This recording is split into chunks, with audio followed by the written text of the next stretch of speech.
Assalamualaikum warahmatullahi wabarakatuh. Halo semuanya, namaku Bima. Ini adalah video pertama dari seri pengolahan data praktikum fisika dasar.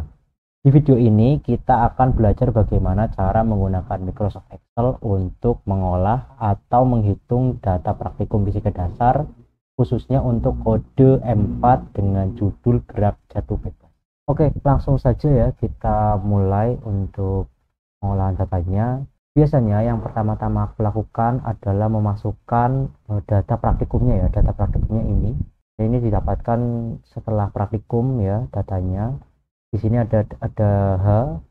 Jadi H itu adalah ketinggian atau jarak dari titik jatuhnya bola sampai ke sensornya.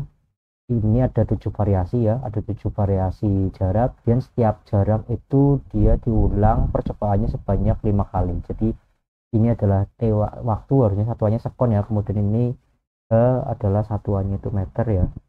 Jadi ada 7 variasi jarak, tiap jarak diulang percobaannya sebanyak 5 kali gitu, kemudian nanti selanjutnya bisa di rata-rata. Biasanya aku menuliskan variabel-variabel apa aja yang dibutuhkan ya dalam perhitungannya. Ini ada T rata-rata, ada delta T, ada T rata-rata kuadrat, kemudian ada turunan parsial ya. Ini adalah turunan parsial, kemudian nilai gravitasinya dan nilai ralatnya. Dari data ini, dari data T, kita pertama-tama akan mencari rata-ratanya dengan menggunakan rumus average ya. Tulis saja average. Kemudian teman-teman bisa bisa menekan tombol tab ya agar bisa seperti ini, muncul seperti ini fungsinya. Tinggal diblok saja dari T1 sampai T5 ini ya kan, kemudian di kurung tutup dan enter. Kemudian untuk bisa menghitung semuanya, ini tinggal diklik 2 kali atau bisa di drag ke bawah ini. Ini adalah nilai dari rata-rata untuk setiap variasi jarak. Untuk menghitung nilai G udah aku buatkan ya catatan-catatannya, rumus-rumusnya yang akan digunakan. Yang pertama, untuk menghitung percepatan gravitasi, rumusnya ini 2 kali H per T kuadrat. Kita bisa nyari T rata-rata kuadrat karena kan dari rumus ini tadi ada T kuadratnya ya. Jadi kita menghitung T rata-ratanya dulu, T rata-rata kuadratnya dulu, sama dengan ini T rata-rata dikuadratkan ini. Kemudian bisa diklik 2 kali, muncul ya kan hasilnya. Kita bisa langsung menghitung nilai gravitasinya untuk setiap variasi jarak ya, sama dengan 2 dikalikan H, ini hanya dikalikan dengan H per T kuadrat. Nah ini pakainya T rata-rata kuadrat ya. Ini nilai gravitasinya, tinggal di klik 2 kali, kemudian dia bisa muncul nilainya untuk setiap variasi. Selanjutnya menghitung ralat rambat ya. Menghitung ralat rambat ini rumusnya. Jadi kita pertama menghitung turunan parsial dulu. Turunan parsialnya G terhadap 2 itu adalah hasilnya 2 per T kuadrat ya. Jadi ini ya, G per 2 sama dengan 2 per T kuadrat. Nah T kuadratnya itu kita menggunakan yang T rata-rata kuadrat tadi, menggunakan ini. Jadi tinggal 2 per T kuadrat ya. Oke, di enter, kemudian bisa double klik di sini. Untuk turunan parsial dari G per do T, turunan parsial dari G terhadap T ya kan, adalah min 4H per T pangkat 3 ya. Jadi ini di sini kita tuliskan min 4 dikalikan dengan H ya, ini H per T pangkat 3. T pangkat 3 itu ini ya, T rata-rata, maksudnya T rata-rata T pangkat 3 ini ya, ini tinggal di sini ya. Tinggal kita klik 2 kali sehingga hasilnya muncul seperti ini ya.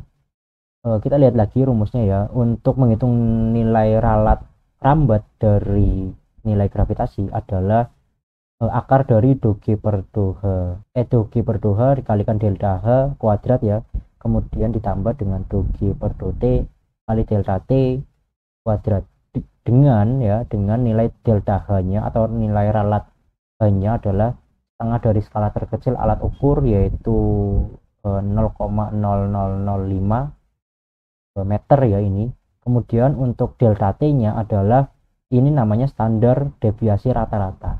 Jadi untuk pengukuran berulang, alat pengukurannya adalah menggunakan standar deviasi rata-rata. Ini rumusnya.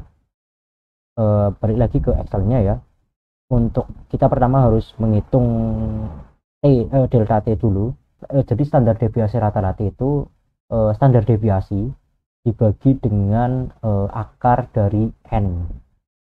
N itu adalah jumlah datanya atau jumlah pengulangannya. Rumus ini itu menggunakan standar deviasi yang sampel. Jadi sebenarnya itu rumusnya akar ya kan, akar sigma x xi min x rata-ratanya dikuadratkan per n min 1 itu untuk nilai standar deviasi sampel, kemudian dibagi dengan akar n, dan akar n nya bisa dimasukkan ke dalam persamaan, jadinya seperti ini persamaannya. Untuk mencari standar deviasi sampel itu ada fungsinya ya. Fungsinya adalah standar def ya dot s yang sampel. Terus bisa di tab ya, klik tab, nanti dia muncul sendiri, muncul seperti ini rumusnya. Standar deviasi rata-rata dari ini, dari T1 sampai dengan T5, kurung tutup ya. Kemudian untuk menghitung standar deviasi rata-rata itu standar deviasi dibagi dengan akar atau square root ya, square root dari jumlah datanya, atau di sini kan ada 5 variasi, ada 5 pengulangan data T1 sampai dengan 5, berarti jumlah datanya ada 5. Jadi standar deviasi dibagi dengan akar 5, kemudian kita enter ya kan, terus kita double klik di sini. Ini adalah hasil dari standar deviasi rata-rata untuk nilai T-nya. Kemudian kita bisa langsung masuk ke nilai ralat rambat dari gravitasinya. Langsung saja kita tuliskan ya rumusnya, fungsinya. Yang pertama adalah square root, square root. Biasanya aku tuliskan dulu template-nya atau mungkin yang di dalam kurungnya. Jadi kan ini akar, kemudian kurung buka kurung tutup, untuk yang do G per 2 dikalikan delta H dikuadratkan, kemudian tambah ini kurung buka kurung tutup kuadrat ini ya, agar lebih mudah ya, karena kurung buka kurung tutupnya itu sensitif ya, kita harus paham mana operasi perkalian atau operasi hitungan yang harus dikerjakan terlebih dahulu. Jadi ini biasanya aku menulisnya kayak gini. Nah, tinggal ini ya kan, yang pertama kita masukkan do G per 2 ini ya kan, dikalikan dengan tadi delta H itu 0,0005, kemudian ditambah dengan ini do G per do T ya kan, kalikan dengan delta T nya. Nah ini kuadratnya udah masuk, tinggal enter ya kan, tinggal enter, kemudian kita double klik di sini. Nah, sampai sini kita sudah menemukan nilai gravitasi dan nilai ralat gravitasinya untuk setiap variasi jaraknya. Selanjutnya kita akan menghitung nilai bobot ya, nilai bobot dari 7 variasi ini, 7 data gravitasi ini menggunakan persamaan ini. Ini nilai bobotnya, persamaan nilai bobotnya, dan ini persamaan untuk ralat bobotnya. Itu bisa diperhatikan ya teman-teman, bahwa penyebut dari nilai bobot ini yang bawah ya kan sama dengan ini penyebut ralat bobotnya yang ada di sini. Jadi kita nanti pertama-tama kita akan menghitung 1 per delta G dikuadratkan untuk setiap variasi, kemudian dijumlah di sum. Jadi pertama-tama kita akan menghitung nilai 1 per delta G kuadrat. Ini 1 per delta G kuadrat tinggal seperti ini, 1 per delta G ya kan, 1 per delta G kuadrat. Nah, ini tinggal kita klik 2 kali, kemudian kita nanti disitu tulis jumlah sum ya, pakainya sum, kemudian dijumlah ini semua, jumlah kurang tutup enter. Nah, teman-teman bisa lihat ya bahwa pembilang pada nilai bobot ini yang atas ini ya, yang atas ini, dia merupakan nilai G setiap variasi dibagi dengan delta G kuadrat. Sebenarnya delta G kuadrat ini merupakan bobot dari setiap nilai G gitu. Jadi ini bisa kita tuliskan bahwa nilai G dikalikan dengan delta G kuadrat gitu. Jadi kita bisa menuliskan bahwa pembilangnya yang tadi di atas itu adalah G dikalikan dengan delta G kuadrat. Kita klik 2 kali, kemudian kita jumlah, sama aja jumlah ini, rumusnya kita bisa kopas ke sini. Nah, selanjutnya kan kita akan menghitung nilai G bobot ya, G bobot ya kan, G bobot terus delta G bobot ya, G bobot ya kan rumusnya yang atas ini, G per delta G kuadrat tiap variasi dijumlahkan ya kan, kemudian dibagi dengan 1 per delta G kuadrat ya, terus dijumlahkan gitu.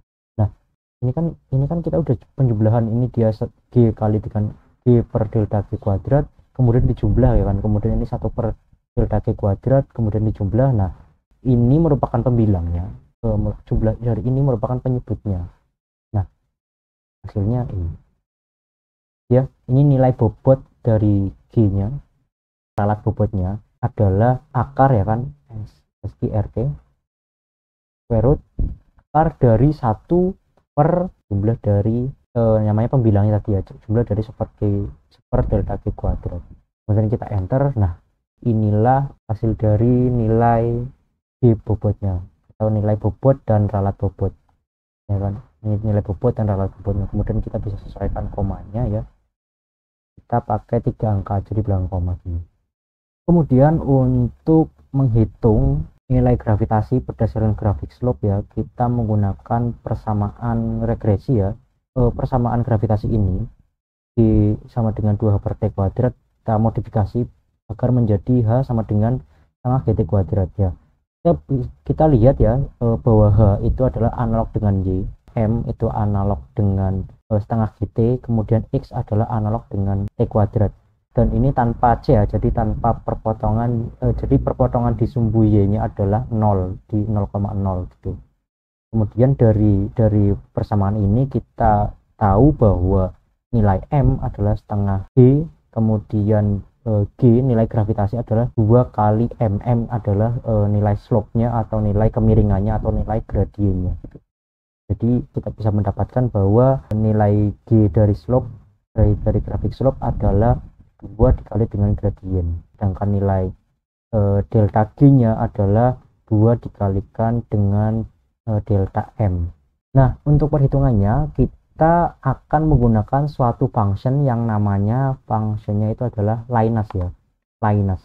Jadi pertama kita blok 2 sel seperti ini, 2 sel kita blok, kemudian kita tulis functionnya di sini, namanya itu functionnya Linus. Nah ini Linus. Nah kita bisa lihat bahwa ada data-data yang perlu dimasukkan. Yang pertama adalah nilai Y-nya ya kan, nilai Y-nya kita tahu bahwa tadi adalah H, kita blok data semua data H. Untuk ini sintaksnya mengikuti dari versi Microsoft Excel kalian masing-masing ya. Kalau di sini pakainya titik koma, kemudian data X-nya adalah tadi T kuadrat ya, yang mana kita menggunakan T rata-rata kuadrat lainnya ini ya, T kuadrat. Nah kita bisa lihat bahwa dia false jika nilai B-nya itu sama dengan 0, atau persamaan garisnya adalah Y sama dengan MX sesuai sama yang kita mau tadi. Sedangkan kalau true, dia dihitung secara normal gitu regresi linearnya. Jadi nilai C-nya itu ada. Persamaan yang kita butuhkan adalah yang Y sama dengan MX, yang C-nya sama dengan 0. Maka kita tulis false ya. Kemudian kita yang ini mengembalikan regresinya itu ke regresi statistik, kita true aja gitu, true. Kemudian sudah seperti ini. Nah caranya untuk mengeksekusi fungsinya, kita menggunakan control if kemudian enter. Nah seperti ini, maka dia akan keluar 2 nilai seperti ini. Kalau misalnya tadi teman-teman menggunakan enter saja, mungkin akan keluar cuma 1 sel saja. untuk bisa keluar dua nilai seperti ini, maka menggunakan kontrol shift dan enter secara bersamaan gitu ya. Nah, sekarang nilai ini adalah apa? Nah, nilai yang atas ini merupakan nilai M gradient. Kemudian yang bawah ini merupakan nilai dari delta M. Nah, nilai M dan delta M. Setelah kita mendapatkan nilai M dan delta M, maka kita bisa mencari nilai G dari slope ya, G slope dan delta G slope ya. G slope merupakan 2 dikali dengan M ya kan, nilai M ini. Kemudian nilai delta slope-nya merupakan 2 dikalikan dengan delta M ini. Inilah nilai akhir yang kita cari ya. Ini adalah nilai hasil akhir, nilai G yang kita cari, baik G bobot maupun G dari slope ya. Bisa disesuaikan saja ya untuk nilai desimalnya ya, di beberapa angka di belakang koma. Kalau di sini aku menggunakan 3 angka di belakang koma gitu. Nah, bisa dilihat bahwa kedua nilai ini hampir mirip ya. Oke, itu aja dari aku ya untuk perhitungan M4 gerak jatuh bebas menggunakan Microsoft Excel ya. Selamat mencoba, selamat praktikum ya, dan tetap semangat. Semoga video ini ada manfaatnya dan bisa membantu teman-teman dalam melakukan perhitungan atau pengolahan data praktikum fisika dasar, khususnya untuk mahasiswa Undip ya. Jangan lupa like, komen, subscribe, dan tinggalkan komentar agar aku bisa lebih semangat lagi untuk membuat video tentang perhitungan praktikum fisika dasar gitu ya. Oke, sampai jumpa di video selanjutnya. Dadah.